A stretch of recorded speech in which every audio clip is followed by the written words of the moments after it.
Magandang hapon sa lahat. Tayo nagbabalik ulit dito sa ating munting channel. Ayan. Para magpag-usapan ng isang barya na naman kung magkano na ang kanyang halaga sa ating mga ulay selling. Ito po ang ating pag-uusapan po. Pera po ng United Kingdom. Ayan. Year 1998. 2 pence po. Ayan. Baka meron kayo niyan. Mga pera po ng mga world coins, ayan. Bultuhan po ang bili natin sa mga ganito mga world coins. Hindi pa po kamahalan ng ang ating bili.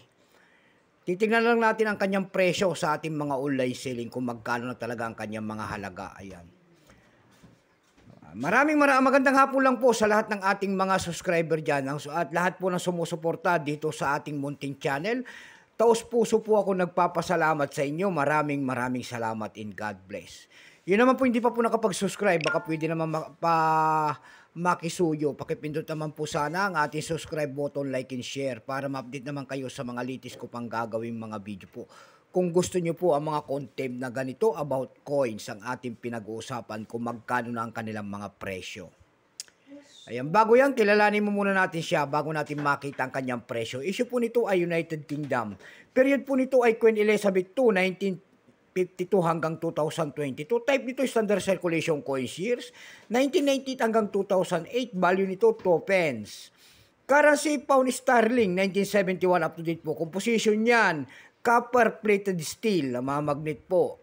May bigat lamang itong 7.12 grams. May habang 25.9 mm. May kapal po naman itong 2.5 mm. Hugis po bilog.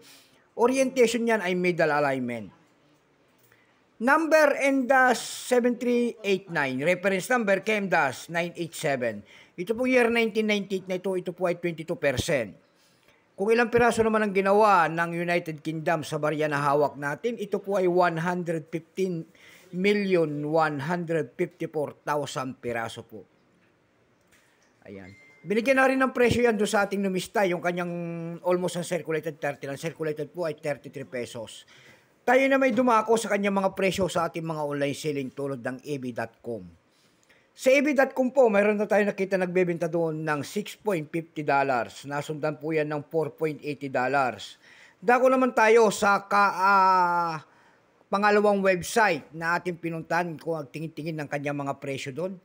Ayan, nakita na pumunta tayo doon sa eBay.com PH po kung tawagin. eBay.com PH. Ayan. Doon sa eBay.com PH po, mayroon tayo nakita nagbebenta doon ng 230 pesos. Nasundan po yan ng 161 pesos. Yung pinakamalit po doon ay 115 pesos. Tayo dumako sa pangatlong website na ating pinuntahan sa Carousel PH. Sa Carousel PH po, mayroon tayo nakita nagbebenta doon ng 2 piraso po. Binibenta niya ng 120 pesos. Nasundan po yan ng 80 pesos. Ayan lamang po ang ating may babaging kanyang presyo. God bless po sa lahat and take care.